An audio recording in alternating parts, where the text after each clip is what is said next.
चल क्या रहा है आपके दिमाग में? आपको पता है जिया की माँ आपका पीछा करते करते यहाँ पे आ गई थी। अच्छा हुआ उन्होंने आपको देखा नहीं। ये तो आपकी किस्मत अच्छी थी कि हम यहाँ टाइम पे पहुँच गए और फायर अलार्म ऑन कर दिया और लक्ष्मी ने आपको भीड़ से खींच लिया। आप जिया की माँ के सामने जाके खड़े हो जाइए और बोलिए मैं जिंदा हूँ, बस आपका कन्फेशन पाने के लिए सब नाटक कर रही थी। कार्तिक को बचाने के सारा खेल ही समाप्त करते हैं। रहने देते ना कार्तिक को सारी जिंदगी जेल में, फिर जाके पूछते रहना मेरे बाबू ने ताना था कि नहीं। अपने बच्चे को देखने के लिए इनकी आंखें तरस गई है। सोचिए हम लोग इतने परेशान हैं तो इनका क्या हाल हो रहा होगा। मैं समझती हूँ आप पर क्या गुजर रही होगी। अब चलो यहाँ से, कोई देख लेगा तो और परेशानी बढ़ जाएगी मेरी। You won't believe मैंने आज किसको देखा। गायत्री निगम को, अभी साक्षात जीती जागती गायत्री को देखा है मैंने। ऐसा कैसे हो सकता है? ये लोग तुम्हारे साथ खेल खेल रहे हैं। मुझे फंसाया क्या? मॉम अब उन्हें पकड़ेंगे कैसे? मैं आप लोगों से आगे का प्लान डिस्कस करना चाहता हूँ और आप लोग एक एक दिन करके दिन बर्बाद करते जा रहे हैं। कुछ भी करके हमें जिया से। अब क्या हो गया? ये मुझे फोन क्यों कर रही है? कौन? जिया। वहीं दूसरी तरफ हम देख रहे हैं कि जिया के सामने ये सच आ गया कि गायत्री जिंदा है। अभी तक भाई बुआ को किडनैप कर लिया था, बुआ का फोन वन बंद हो गया। यहाँ पर जिया को लग रहा है कि बुआ को मार दिया है जान से और गायत्री का जो भूत है वाकई में है और मैं कार्तिक का केस ले लेती हूँ। लेकिन जैसे ही यहाँ पर जिया की माँ उसको भड़काती है, उसको समझाती है कि ये तुम्हारे संग प्लानिंग की जा रही है, तो जिया पहुंच जाती है उसी बॉडी को देखने के लिए गायत्री की कि भाई वाकई में ये मरी है कि नहीं।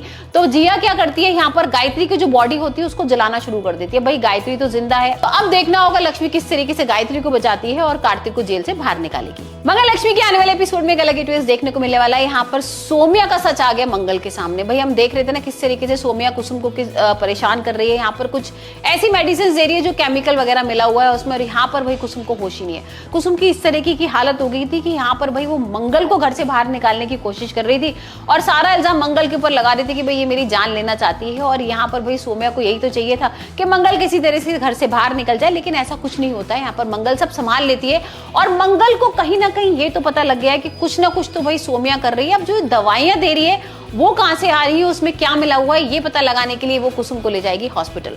अब ये सोम्या को पता लग जाता है कि हॉस्पिटल जा रहे हैं, तो यहाँ पर सोम्या भी पहुंच जाती है। लेकिन सोम्या गलती से किसी और हॉस्पिटल में पहुंच जाती है क्योंकि मंगल ने भाई देख लिया था कि सोम्या ने वो हॉस्पिटल का नाम सुन लिया और ये जरूर आएगी भाई टेस्ट वगैरह रोकने के लिए, इलाज रोकने के लिए। तो यहाँ पर मंगल किसी तरीके से भाई किसी और हॉस्पिटल में चली जाती है और यहाँ कुसुम को डॉक्टर बोल भी रही है कि कुछ ऐसा नहीं है, लेकिन हम फिर भी एक काम करते हैं, टेस्ट वगैरह करा लेते हैं और टेस्ट में सारी चीजें क्लियर हो जाएंगी। अब टेस्ट वगैरह हो गए हैं, मंगल घर वापस आ गई है। सोम्या के सामने भाई ये सच तो नहीं आता है कि टेस्ट वगैरह क्या हुआ है, लेकिन रिसिप्ट आ जाती है मंगल के पर्स में से और वो पढ़ लेती है कि अरे ये तो टेस्ट हुआ है। और अब देखते हैं किस तरीके से वो फाइल को गायब करेगी। मतलब जो टेस्ट की रिपोर्ट्स हैं उसमें ये सच तो आ जाएगा कि कुछ दवाई दी जा रही है केमिकल की, जिसकी वजह से कुसुम की ये हालत है। और यहाँ पर ये सच नहीं आने के लिए भाई अब क्या चलती है सोम्या चाल, ये तो आने वाले एपिसोड में ही हम देखेंगे। लेकिन हाल फिलहाल तो यहाँ पर एक नया ड्रामा शुरू कर दिया है कि कुछ बिस्किट्स वगैरह वो दे रही है कुसुम को मंगल और उसमें मिले हुए हैं केमिकल। अब वो जो केमिकल वाले बिस्किट्स हैं, जब सोम्या सारा इल्जाम मंगल के ऊपर लगाएगी तब वो किस तरीके से अपने आप को बेकसूर साबित करती है, ये देखेंगे आने वाले एपिसोड में।